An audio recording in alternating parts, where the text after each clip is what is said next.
In the discussion about the debt ceiling, and when you held your poll, I didn't hear a lot of confidence, and I think I agree with the lack of confidence in the fact that there's likely to be a monumental, fundamental change in America's fiscal policy that will put us back on the right course and we can all go on vacation and feel good about it over the debt ceiling. I do believe we will get to a deal on the debt ceiling at some point. I didn't even answer your poll because I didn't know how to explain when I think that deal will come together, and it will not be pretty when it happens. But when it's over, we will still have a debt crisis in America, and we will still need to be putting together a major paradigm shift in America along the lines that Mark Warner has just talked about to help onto a right path. And that is what the Gang of Six is dealing with. We are dealing with a complete change in America's fiscal paradigm.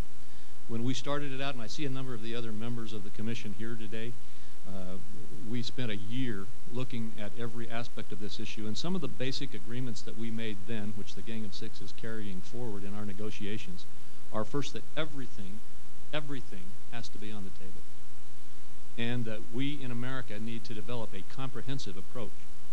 And in looking at the broad categories of the approaches that we took, we looked at everything. Everything in our discretionary spending, including defense spending, was on the table, was in the plan. Entitlement reform was in the plan, not as strongly as I'd like it, but it was in the plan. Revenue was in the plan, and I'll come back to that in just a minute. Social Security was in the plan, and enforcement was in the plan. One of you earlier in your comments pointed out that maybe a formula approach would be better with some teeth in it. That's also in our discussion because we recognize the politics. But when we are done, we are going to be able, if the Gang of Six approach is able to be brought forward, and I believe it will at some point, we are going to be able to put together a comprehensive paradigm shift in America's fiscal policy for people to consider. And I believe that although you could do it in many different ways, what we will do is come forward with an approach that can have a reasonable shot at getting 60 votes in the Senate. And that's what we need to be building on in America. And just quickly to go back to the revenue side, Mark mentioned the huge battlegrounds, and there are many: Social Security, entitlement reform, and revenue. On the revenue side, the battles still rage. Fortunately, early on in our discussion in the Fiscal Commission, the point was made that if you look at America's Internal Revenue Code, our tax system, if you tried to make one that was more unfair, more complex, more expensive to comply with, and more anti-competitive to American business posture in the world, you'd be hard-pressed.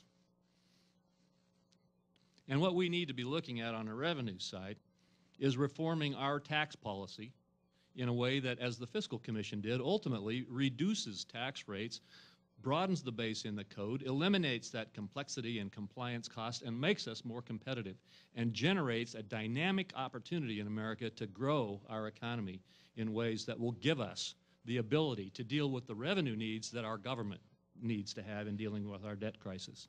And until we can get out of the old traditional ways of fighting over taxes, whether to raise the tax rates or lower the tax rates, and get into a discussion about reforming our tax code in terms of the revenue piece of this equation, we are simply going to be going back to the old stale problems that helped us get into the mess that we are in.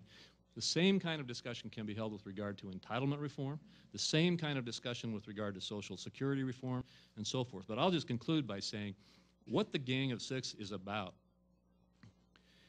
saying that we are ready to put aside the partisan differences that we have. And we are ready, as Republicans and Democrats, like I said, we don't have the deal yet. And when Kent Conrad cast his vote for it as one of the senators when we cast our votes for the Fiscal Commission plan, he said it better than anybody could, I think. He said the only thing worse than voting for this plan is voting against it.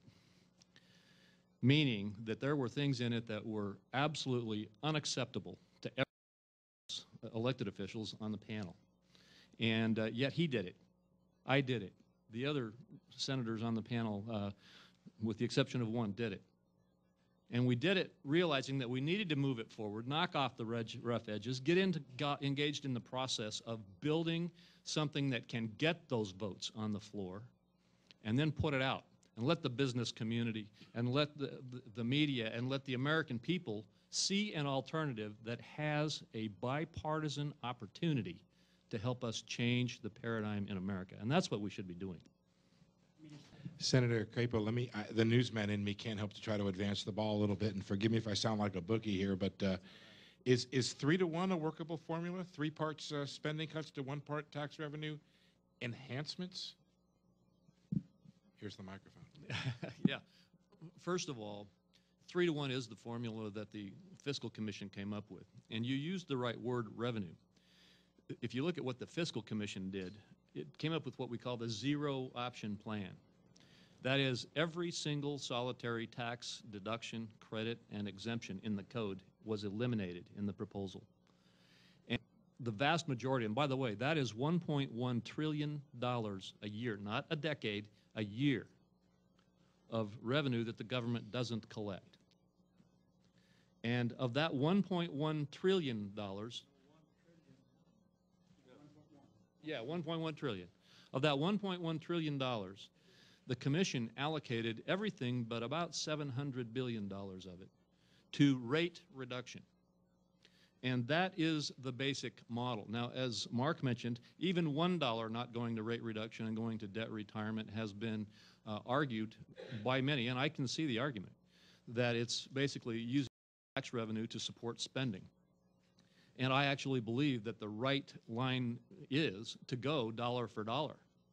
And that's the way that I think we ought to do our tax reform. But the debate that the Commission focused on was virtually all the way there.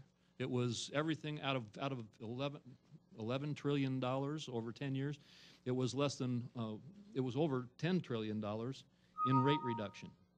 And so the point is, we can't, in this debate that we always get thrown into, which the newsman wants to bring up, this debate over, have you got a tiny piece of this slice in there that helps to retire the debt instead of all of it going to rate reduction, I think ignores the fact that the basic, the core part of the reform is getting the rates down and getting America more competitive.